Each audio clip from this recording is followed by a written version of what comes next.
Today I'm talking to a star who 99% of us are guilty of stalking. That's Janhvi Kapoor. Hi, Janhvi. Hi. I feel like all of you have definitely checked out her Insta, if not daily, at least once. That's sweet. Good luck, Jerry. It sounds like I'm wrapping up the interview, but no, I'm starting it. So you are Jerry, I'm guessing. I am Jerry. So you want to explain the name to me? Jerry, like a mouse? Like, kind of like Jerry from Tom and Jerry, right? You feel like Jerry's small and dainty and harmless, but Yeah. Jerry keeps taking Tom for a ride. She Yeah. like ghumaos Tom, Yeah. he or she. And I think Jaya Kumari, aka Jerry, is kind of like that too. She seems innocent and docile and harmless, but she can take you for a ride. So I feel like this is Sita and Geeta in one. In one. This is Yes. your chalbaz. But she is like Geeta's the Shararti Yeah, one, na? yeah. But she is Geeta pretending to be Sita. Aha, Yeah. there you go. So it's both in one. Yeah. You feel like it's a tribute to mom, or is everything you do a tribute to mom? I don't know about tribute, but everything I do is for mom. Cute. Yeah. So when you chose this film, who was your biggest support? Like who said, Janhvi, go for it. I think you're going to be great in this. My dad. We saw the original, but like honestly, he's my dad, so he thinks I'll be great in everything. Of course, yeah. But when I saw the film and when I heard the narration, I was very excited to play a character that who's basically a paradox. And essentially, I think she's morally right, but also kind of gray. Like she's doing unethical things for an ethical reason. So I just found her very exciting. Yeah, and it's interesting because the Tamil one is done by Nayanthara. I won't ask you if you watched. I know you have. No comparison. But I'm saying as an actor, because of the body of work she has, she's doing a 75th film. She's this fairly late in her career. My 5th. Yeah. And she's out doing her 75th and like I think must have been 70th or something. The point is she already has this image, right? Like as a strong, independent woman. And then she went and did this like innocent role and then she came out as strong. It was a different arc for her, movie-wise, and even IRL. For you, to come into this film, of course, you're daunting, no doubt, but it's different for you. You get to play this bully girl who's also this so early on in your career. How does that translate for you? I mean, we'll find out now on the 29th of July, but I think that's what was so exciting for me. I can't, I'm here to act. I'm here to do as many different characters as possible. I don't think there's a timeline ke if I get something exciting, I'm not going to pass on it and be like, नहीं अभी बहुत soon है, मैं 3 साल बाद wait करके फिर ये करूँगी. Firstly, I don't know how to be calculative about anything like that. Secondly, I think this might contribute to the reason of me biting off sometimes more than I can chew. But if I'm not faced with a challenge, things are unexciting for me. And this film was a challenge. And I think everything that I've chosen before and after has been challenging. The fact that Dhadak was a remake of such an iconic film, the fact that Gunjan was a biopic, all of these things are objectively challenging. Yeah. And I think they gave me the opportunity to push myself emotionally, physically, in terms of what I think I'm capable of, and that's what was the most exciting part about all of these things for me. And it is true, be it Dhadak or Gunjan, these were not your typical glamorous roles, and this one isn't either, but you are one of the most glamorous actresses in the industry today. Hot, sexy, the sexiest, hottest, but the movies you do, they have nothing to do with that, like your IRL.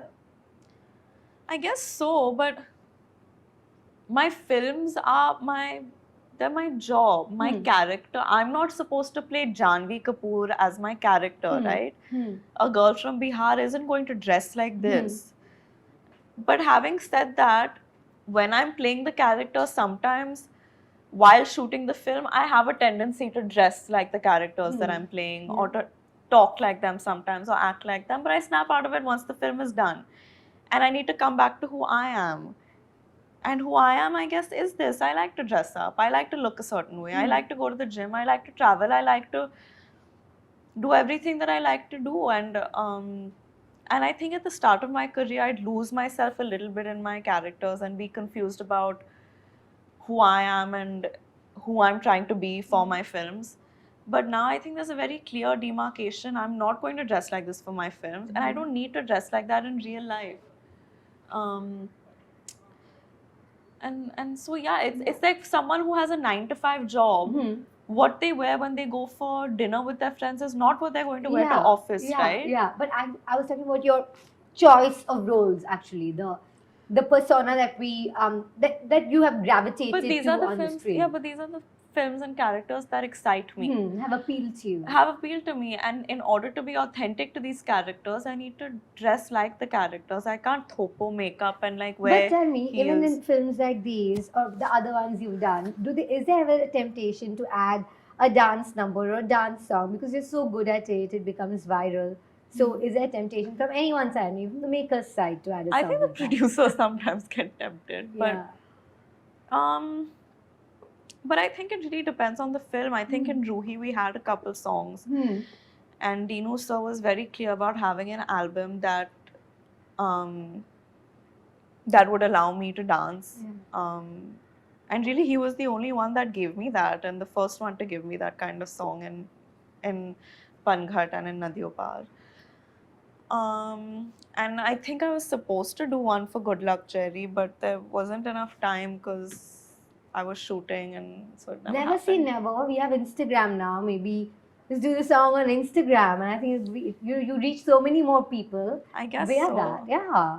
I guess so. I'll see. But doing a proper song is, of course, different. I Yeah, think. and the ones you did were such big hits. Now, talking about your appearance, I know your mom was very particular. I remember it was very cute how you said that. She said your mascara needs to be proper in Dhadak, you know. What would she have said about your performance or your style? What would what do you think her style tips to you would be? Style tips. I think her tips would have been to stay true to the character, which is what I've tried to do. Even what she said about the mascara, I think people misconstrued it. I think what she did try to say was, you could tell that I was wearing mascara, and you shouldn't be able to for the character that I'm playing. I think she wouldn't have any of those concerns in Jerry because apart from the freckles that they've put on my face, I'm wearing almost nothing. Yeah, of course, you're naturally stunning. But we were talking about some of the challenges for this. I'm guessing accent-wise, to craft Yeah, that accent. the dialect was very. It was tough, but it was new. But I realized once I cracked the rhythm, it helped me crack Jerry's energy a little bit. And then it was a very clear demarcation of like, this is Jerry, this is how she speaks, and this is me, and this is how I speak. Okay. So it was great to have that clear divide. I feel like so many of us are guilty of that. When you watch movies also, you watch a movie you like, you get that main character syndrome, start acting like that main character after the movie or for a few days. Yeah. I can imagine it must be more difficult as an actor. To snap out of character? Yeah, to just, especially the dialect, because you perfected it, and even the mannerisms, you're internalizing. Yeah, I was actually auditioning for another film when I was prepping for Good Luck Jerry. And I'd gotten very into my Bihari at that point, and there was no Bihari dialect in this film that I was auditioning for, and I had to do monologues. And it was going well, but that director kept stopping me and saying, "You're sounding very Bihari. You're sounding too Bihari. Like, why? This is not a Bihari girl." And I was like, "Acha, ye film ka to pata nahi, lekin Good Luck Jerry mein to sahi ho raha hai." Because he was a director that I respect and look up to very much, and he said that my Bihari is sounding good. So I was like, okay, that's great. Excellent. Yeah, and I should have told you this early on, but the people who've watched it so far have said you've done a fabulous job. Would you say best performance yet? I hope so. But I mean, honestly, I did Jerry a while back, and I've finished Millie after Jerry, and I'm almost done with Bawal as well. So okay, so you're saying can't really pin the best performance. Could be all three. I mean, that's top not for me to contenders. say, but I know that I've tried to push myself more and more and more. Millie to was, but yeah. But I think I've tried things in this film that I hadn't tried before. Yeah, I can imagine. I know the original storyline, and just quickly, staying on that, everyone is on about this pan-Indian thing, pan-Indian film, exploring other genres. But you have a great foothold in Tamil Nadu, in the Tamil industry. People know you as Sridevi's daughter. Why would you not consider doing Oh, a film like trust me, I've more than considered it. Hmm. Tamil, Telugu, Malayalam, I'm dying to do a South Yeah. film, and not just now. Yeah. I've been saying this since when? When before I signed Dhadak, I think there was a very genuine discussion about if I want to do a South film first. But I think that because, see, the thing is, if y'all think that mom has a huge legacy in the Hindi film industry, her legacy in the South is far greater. Huge, yeah. And I feel like She's revered there, yeah. and I feel like the people over there really take ownership of you, and I can feel their love every time I'm there. And I don't want to let them down. I want to justify their love. So I don't just want to do anything. I really want to do something that will make them feel like it's been worth their time, and something that will make them happy and stay with them. So after Good Luck Jerry, what else do you have coming? You spoke about Millie, you spoke about Bawal. When are those films coming out? So I still have a little bit of shoot left for Bawal, and then I resume shoot on Mr. and Mrs. Mahi. Millie is ready. They're doing post-production right now. I think we're just going to wait and watch, actually. The next release will be Millie. Thank you so much, Janvi. All the Thank best. you. Thank you. Thank you.